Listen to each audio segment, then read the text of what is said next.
Hello, my name is Charles Mitchell Lord, and this is my new video review, where I will be reviewing Call of Duty Ghosts. Yeah, Call of Duty is one of those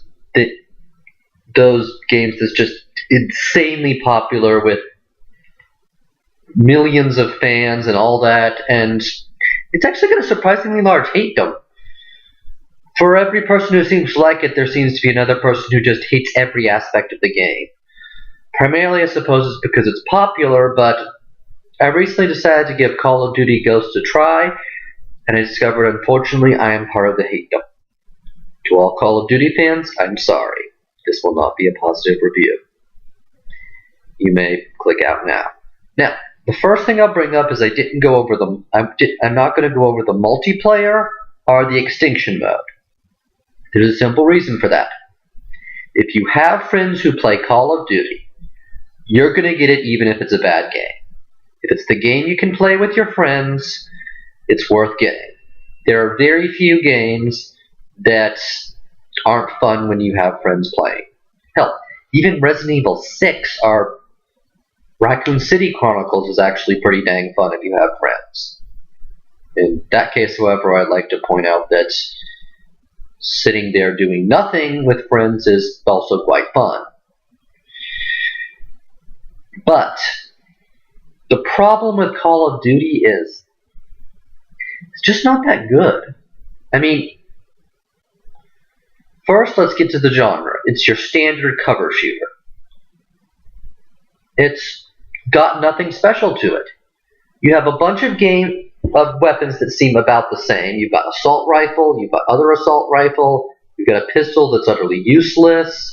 You get a sniper rifle, which has auto fire, so it basically works like a zoomed in assault rifle. You got the rocket launcher, which is actually a terrible weapon. It's only useful for killing helicopters, because most of the enemies are too far away to hit them with any accuracy. That's actually one of the big problems with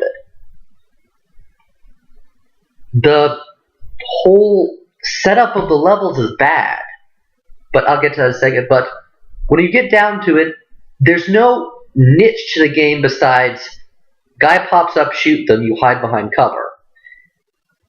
The Duty Calls parody before Bulletstorm actually seems almost like an accurate portrayal. Guy comes up, boring, boring, boring, you shoot him. That's just about it. I mean, you can increase the difficulty, but that just means you have to hide and cover more and not get shot. Now, these games can be fun. They become fun through clever enemies and unique level design. And Call of Duty just doesn't have that. Pretty much all the enemies are just guy with a gun.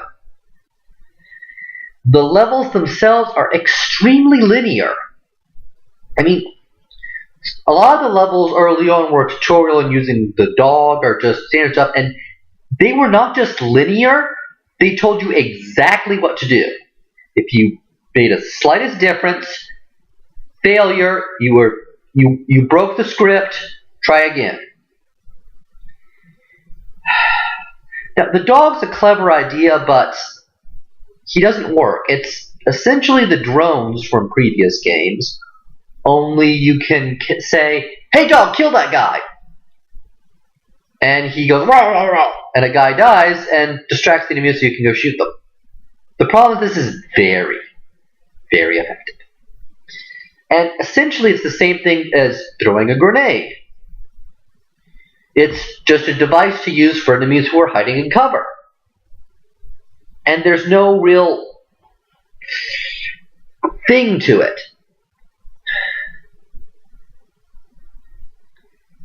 It's the kind of game where a good story could maybe make up for it, but one, the story to gameplay ratio is actually pretty terrible. It's a lot of not good story to a little bit of shooting a guy in the face. That said, it does have some new things like the combat in space, which is cool, except to get to it you have to go through way too much combat out of space. on linear levels with enemies too far away for you to see, and allies that look almost exactly like your enemies. You have guys in military uniforms and other guys in military uniforms. The uniforms don't look different enough that you can see them. I mean, sometimes you have, okay, the guys in gray are your enemy. The guys in brown are your friends, and that's good. Except then enemies come up in brown, and it's like, okay, we can't rely on that. There's no little hint like target turns red that you can see when an enemy gets in sight, which is dang useful. So all in all, it's like, what in here is fun?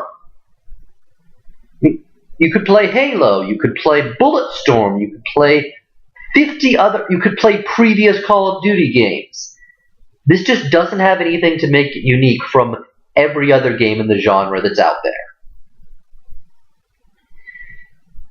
Theoretically, you'd play it for the story, except there's nothing to the story. Evil Mexicans invade the US. They have a super weapon. You've seen this before. Any Hollywood blockbuster has a evil X invades. The characters are bland. There's silent protagonist who's essentially a cardboard cutout. There's mighty whitey pupil of mine until he turned evil villain who's not Darth Vader. Okay, he doesn't have Darth Vader's anything, but he fills the same niche as Darth Vader. Kind of just this, I'm the main bad guy. I secretly used to be a good guy, and now I'm the main bad guy. And he's the only bad guy who has a personality. It's hideously evil and not that. It's standard bad guy background 101. You left me for dead! I was horribly tortured! Now I must destroy you all! Warhammer 40k has Chaos Marines with more heft to them. There's no sense of tragedy to him, and honestly, he feels like the kind of bad guy who should be killed off at the end of the game. This doesn't have enough to it to be a new franchise. They pull a he comes back from the dead thing out of sheer chutzpah, but it can easily be just ignored. Like, yeah, let's just pretend he's dead and say Call of Duty Ghost ends here. Because other than that, it really does wrap up the story. You retake the super weapon. Yay. The bad guys are now just evil Mexicans with bad guns. Seriously, the guns are actually worse than yours. You get to steal them and realize, hey, these don't have good scopes. They may actually do less damage. I didn't bother to care. So the gameplay isn't good. The plot isn't good. Okay, the graphics are effing awesome. Just holy crud. The super of it is just ooh. But the good graphics only count for a few scenes. The scenes where they go, okay, this is the huge sort of money shot. And then it's like, who cares about the graphics? You have characters. And you know what? The characters don't actually emote well with the graphics. You don't feel grief on their faces or all that stuff. It's just, oh, hey. I mean, the voice acting is good, but other than that, I can't think of a reason to play this game. Other than multiplayer with friends, it's no different from any other Call of Duty game. And other Call of Duty games are actually better at being unique. Heck, I just did a cursory examination of Wikipedia, and Black Ops 2 looks like a game that I might actually pick up and see how good it is. Just out of the source of, this is the game, it's apparently the game Call of Duty Ghosts is not, but for Call of Duty Ghosts, why do you play this game? There's better out there. There's better Call of Duty games out there. So that's my review. It's just not a very good game. I got it for $7 at Toys R Us. After playing it, I realized how much it sucked. I turned it at GameStop for $20 and got 2 better games. Huh. Thank you. I rate this game an official 1 out of 5. Just don't bother. The one exception is you have friends who are already playing the multiplayer, and they're not playing the multiplayer of the previous games, and pick it up anyway. Just don't bother with the single player. Don't like Call of Duty Ghosts? Feel free to flame me.